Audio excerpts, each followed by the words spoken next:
Hey guys, good afternoon. ये वाले video में हम लोग थोड़ा डिस्कस कर लेते हैं कि अभी हमारे करंट सिचुएशन क्या है डोमेस्टिक मार्केट में and as well as in the foreign markets. अब देखिए, ये जो इन्फॉर्मेशन मैं आपको लेके आने वाला हूँ, ठीक है, कि अभी हो क्या रहा है, अच्छा बुरा क्या क्या चीज़ें चल रहा है, ये मैं सिर्फ मैनेजमेंट का सुन के सिर्फ वही इंफॉर्मेशन को समराइज करके आपके सामने सिंपल लैंग्वेज में रखने वाला हूँ। सो बेसिकली मेरा हमेशा एक ही कहना है कि लेट से आज आज डोमेस्टिक मतलब आज डोमेस्टिक डिमांड सिनेरियो कैसे कैसे है, राइट। ये हमें जानने के लिए देखना पड़ेगा कि जो बड़े बड़े सीमेंट कंपनी, स्टील कंपनीज, उनका सीईओ क्या बोल रहा है ना। और से फॉर एग्जाम्पल, मतलब मैं एक एग्जाम्पल लेके बात करूँ तो आज हमें लेट से टाटा स्टील का सीईओ क्या बोल रहा है ऑन द डोमेस्टिक सिनेरियो।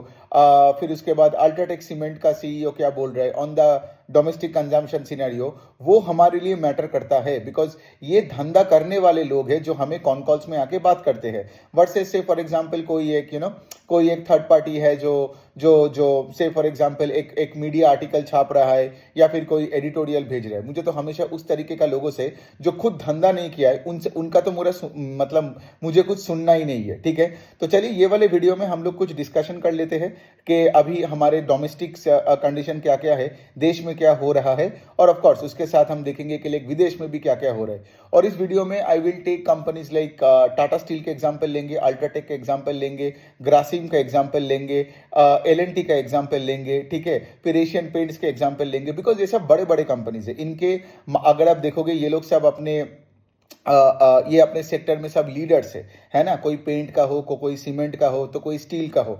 तो इनका मैनेजमेंट जब बोल रहा है कोई मैक्रो सिचुएशन में, तो वो हमें ध्यान से सुनना पड़ेगा, ठीक है।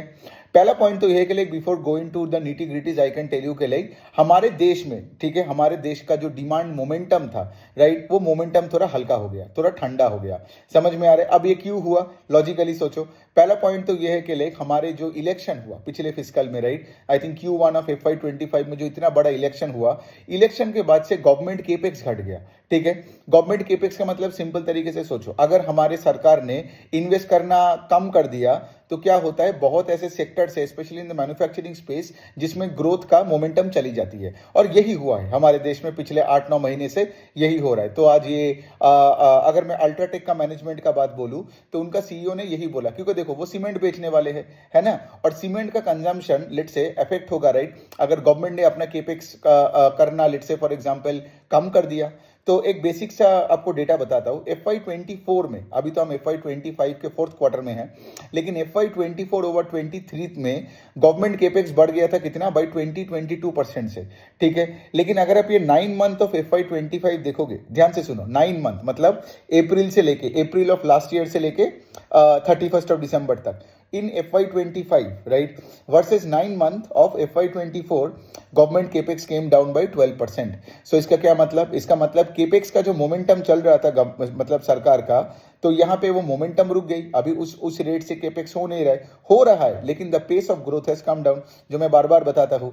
तो बेसिकली क्या है, बेसिकली जब ये केपेक्स का प्रॉब्लम दिखता है, मतलब, और ये प्रॉब्लम नहीं है, मतलब जब इलेक्शन का कोई बड़ा ईयर आता है ना, तो गवर्नमेंट क्या करता है, फोकस अपने ऊपर करना पड़ता है, एडवर्टीजमेंट करना पड़ता है, ये करना पड़ता है, वो करना पड़ता है, लेकिन वो अपने जो जो ये रोड बनाना, ब्रिज बनाना, रेलवे पे इन्वेस्ट करना, वैगन्स पे इन्वेस्ट करना, ये सब थोड़ा कम हो जाती है, ठीक है। मतलब कर तो रहा है लेकिन वो मोमेंटम चली गई है। इसके वजह से क्या हुआ, इसके वजह से जितना घड़े बनना चाहिए उतना नहीं बन रहा है। इंफ्रास्ट्रक्चर का पेस जिस रेट से आगे बढ़ना चाहिए उस रेट से नहीं बढ़ रहा है, ठीक है। तो ये सेम चीज अगर आप टाटा स्टील का सुनोगे, अल्ट्राटेक का सुनोगे, मैंने जिन सब का पढ़ा मैं बता रहा हूँ, ठीक है। Tata steel, UltraTech, Asian paints, फिर आपका आपका और भी बताओ, और आपका ग्रासिम हो गई, एलएनटी हो गई, तो सबका मैनेजमेंट यही बता रहे, ठीक है, कि गवर्नमेंट का केपेक्स का स्पेंड का रेट जब तक नहीं बढ़ेगा तब तक सिचुएशन थोड़ा सा ठंडा ही रहेगा। दूसरा साइड आपको ये भी देखना पड़ेगा कि कोविड के टाइम जो ये रिटेल कंज्यूमर्स की अगर मैं बात करूं, ठीक है, रिटेल कंज्यूमर्स के घर में बहुत पैसा जम गया था, वर्क फ्रॉम होम कर रहे थे, है ना, स्पेशली अगर आपका कोई आईटी जॉब हो तो आपका पैसा तो जम रहा था। और उससे क्या हुआ था, एक रिवेंज स्पेंडिंग, रिवेंज ट्रैवल का एक बात आया था, है ना, जो पिछले 2, 2.5, 3 साल में हमने देखे थे कि बहुत सारे रिवेंज चीजें हुआ, लोगों ने भर भर के खर्चा किया। लेकिन अभी क्या हुआ, लोगों का जो रिवेंज वाला जो कैश था वो खत्म हो गया। समझ में आ रहा है? तो अभी हमारा सिचुएशन ऐसा है कि जो प्री कोविड लेवल पे था, ठीक है, सो ये भी एक रीजन है। इसके वजह से आप देख रहे हो कि लाइक अर्बन कंजम्पशन में थोड़ा बहुत दिक्कतें आया है। अब यहाँ पे अगर मैं थोड़ा सा बात करूँ कि लाइक हाउ डू, मतलब से फॉर एग्जांपल ये सीमेंट हो, स्टील हो, कोई भी आप देखोगे कि जो ये कमोडिटीज हो रही वो केपेक्स के साथ डायरेक्टली लिंक्ड है। मतलब मैं आपको एक डेटा बता दूं, जैसे मैंने गवर्नमेंट का केपेक्स बताया that fell 12% in the 9 month FY25। तो इसीलिए हमारे देश का जो सीमेंट इंडस्ट्री है, सीमेंट इंडस्ट्री का वॉल्यूम ग्रोथ हुआ कुछ 4 या 5% से। और अगर आप अल्ट्राटेक का भी नंबर देखोगे which is a market leader, उसका भी कुछ ऐसे सिंगल डिजिट में ग्रोथ हुआ है ना। So it makes complete sense here. And यहाँ पे वही है ना, क्योंकि देखो आज अगर आप देख रहे हो कि लाइक अफोर्डेबल हाउसिंग हो या इंफ्रास्ट्रक्चर हो या कोई भी कुछ भी सेगमेंट में हो, गवर्नमेंट का पुश नहीं होता है ना, तो वहां पे क्या है, वहां पे हाउसिंग फाइनेंस कंपनीज को भी प्रॉब्लम आती है और ये सारे मैन्युफैक्चरिंग कंपनीज को भी प्रॉब्लम आता है ना। तो ये हो गया एक बात। तो ये तो हो गया हमारे देश की बात। अब बाहर में प्रॉब्लम क्या हो रहा है, बाहर में प्रॉब्लम है कि लाइक चाइना का मार्केट डाउन है। ठीक है, चाइना का मार्केट डाउन कैसे है कि लाइक आप देखे होंगे लास्ट ईयर भी अक्टूबर नवंबर को चाइनीज गवर्नमेंट ने बहुत सारे स्टिमुलस दिया। अब सोचो चाइना का मार्केट डाउन है, हाउ डू यू नो, उसका कंस्ट्रक्शन एक्टिविटी देख लो, तो चाइना का कंस्ट्रक्शन एक्टिविटी हम्पर्ड हुआ है।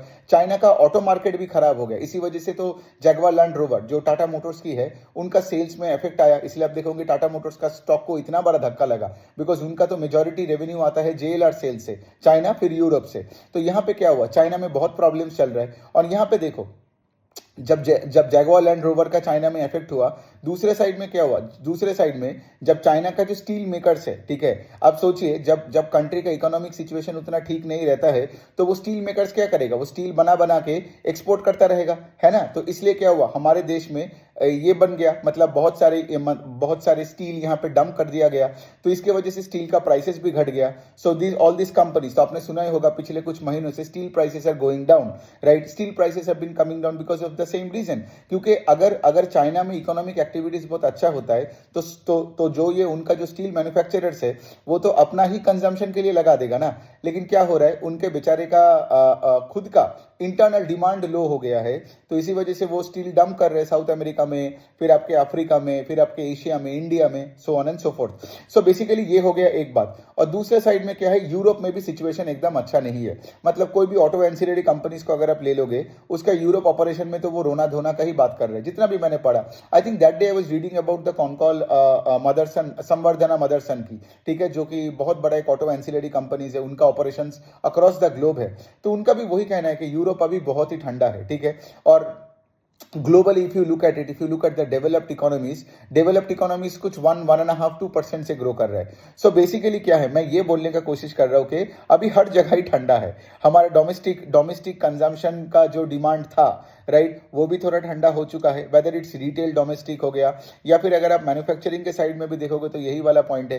बिकॉज सोचो स्टील प्राइसेस जो आज नीचे है, राइट, स्टील प्राइसेस नीचे तभी होता है ना जब लेट से फॉर एग्जांपल स्टील का उतना डिमांड नहीं होता है। और स्टील आप बताओ कि आप कोई भी घर बना रहे हो, रोड बना रहे हो, ब्रिज बना रहे हो, एयरपोर्ट बना रहे हो, स्टील तो आपको चाहिए होगा ना। लेकिन अगर steel prices are not going up, that's a clear indication के लिए इकोनॉमिक सिचुएशन हमारा उतना अच्छा नहीं है। अब देखो ये जो बड़े बड़े कंपनीज है, जो टाटा स्टील और ग्रासिम और लार्सन एंड टुब्रो, तो ऑफ कोर्स ये लोग तो कोई गाइडेंस नहीं देता है, लेकिन इन्होंने एक ही चीज बताया कि जब तक गवर्नमेंट केपेक्स का मोमेंटम जो था पिछले फिस्कल तक जो था, है ना, अगर वो मोमेंटम वापस नहीं आता है तो इकोनॉमी थोड़ा बहुत ठंडा ही रहेगा, ठीक है। अब देखो यही वाला सिचुएशन है, मेरे पास और भी कुछ कंपनीज है, लेकिन आई थिंक मैं यही तक ही रखता हूँ। देखो ज्यादा मैं भी ये सब दुनिया का बातें ज्यादा बातें मैं नहीं करता, मैं बहुत कंपनी स्पेसिफिक बातें करता हूँ। लेकिन आज मैं थोड़ा बहुत दुनिया का बातें इसलिए कर लिए बिकॉज आप में से बहुत लोग पूछ रहे हो ना, स्पेशली पिछले 1-1.5-2 महीने में जब मार्केट्स गिरा हुआ है। सो द पॉइंट इसके लिए ये जो बेयर मार्केट चल रहा है उसका बहुत सारे इंप्लीकेशंस भी होते हैं, मतलब बहुत सारे रीजन की वजह से एक बेयर मार्केट आता है ना, और यही है मेन रीजन। बिकॉज और एक रीजन है, मतलब जब से डोनाल्ड ट्रंप आया हुआ है, he is talking about a lot of tariffs on China and all that, right. और सोचो ना, एक टाइम पे जब चाइना की इकोनॉमी अच्छा नहीं कर रहा था, डोनाल्ड ट्रंप दूसरे साइड में आया। और देखो डोनाल्ड ट्रंप का कोई फॉल्ट नहीं है, क्योंकि वो तो अमेरिकन के लिए तो सोचेगा ना मेनली। तो चाइना का जब इकोनॉमिक सिचुएशन अच्छा नहीं था, उसी टाइम पे आके अगर लेट से आपने उस कंट्री में और टैरिफ वगैरह लगा दिया तो क्या होगा, वो और भी स्टील डंप करता रहेगा, वो और भी फ्रस्ट्रेट होकर और चीजें करता रहेगा, है ना, करेंसी पे करता रहेगा काम। लेकिन the point that I am trying to say इसके लिए हमें इतना मतलब डिटेल में घुस के हमें PhD नहीं करना है, ठीक है। All that I give you is a flavour of what is happening in India and in the global scenario. अब कोई भी कंपनी को उठा के देख लो, अब ये बड़े बड़े कंपनीज जो मैंने उनका जो मैनेजमेंट ने बोला कॉन कॉल में, मैंने एक्चुअली वही भाषा को लेके सिंपल लैंग्वेज में करके आपको ये 10 मिनट का वीडियो में बता दिया।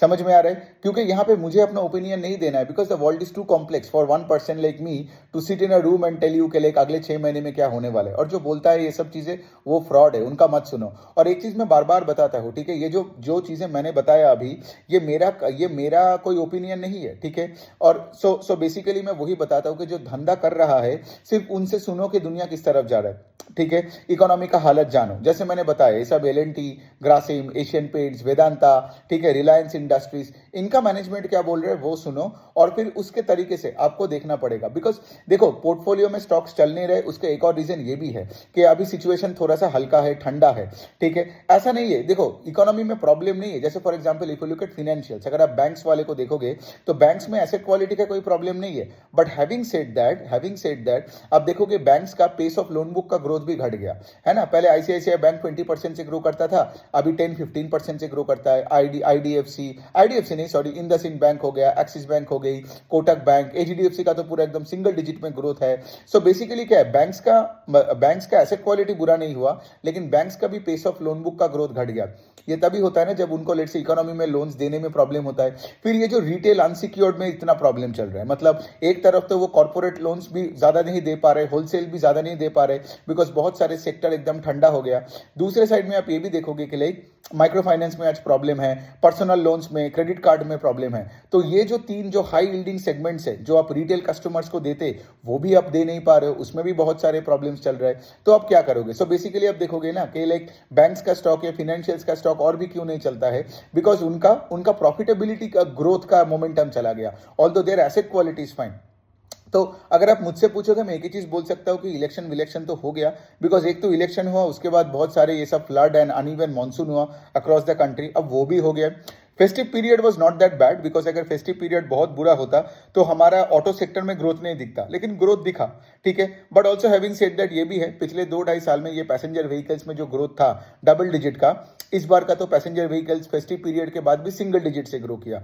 टू व्हीलर का segment did better, I think two wheeler कुछ 8-9-10% से ग्रो किया, लेकिन फिर भी कुछ तो ग्रोथ आया है। So going forward with increase and well, मतलब अच्छा, अगर हमारा ये जो पब्लिक केपेक्स, गवर्नमेंट का केपेक्स बढ़ता है, और उसके साथ साथ अगर मानसून तो ठीक ही हुआ, तो अगर वो क्रॉप हार्वेस्ट ठीक ठाक होता है, रिजर्वायर मतलब जो ये वाटर लेवल्स होता है ना रिजर्वायर का, अगर वो वाटर लेवल्स हाई रहता है, तो रूरल इकोनॉमी, और वैसे भी रूरल इकोनॉमी अच्छा भी कर रहा है। एक्चुअली बहुत कॉन्कॉल्स में बहुत सारे मैनेजमेंट ने ये भी बोला कि अभी रूरल इकोनॉमी में वो ग्रोथ का धीरे धीरे करके मोमेंटम दिख रहा है, लेकिन अर्बन इकोनॉमी में जो ग्रोथ मोमेंटम था वो धीरे धीरे जा रहा है, ठीक है। तो अभी थोड़ा बात इधर से उधर हो रहा है, तो अभी जाके देखना पड़ेगा आगे क्या है।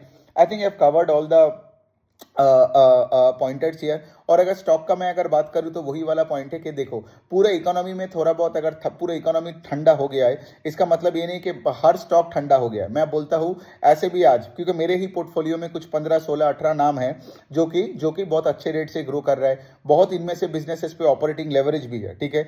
सो आपको फिर बहुत चुन के स्टॉक्स को लेना पड़ेगा। और बुरे टाइम में, बुरा टाइम मतलब ऐसा नहीं कि अभी कोई एपोकैलिप्स हो गया है, बुरे टाइम इन द सेंस मतलब जब ग्रोथ का मोमेंटम चली जाती है, तो मैं तभी को बुरा बोलता हूं।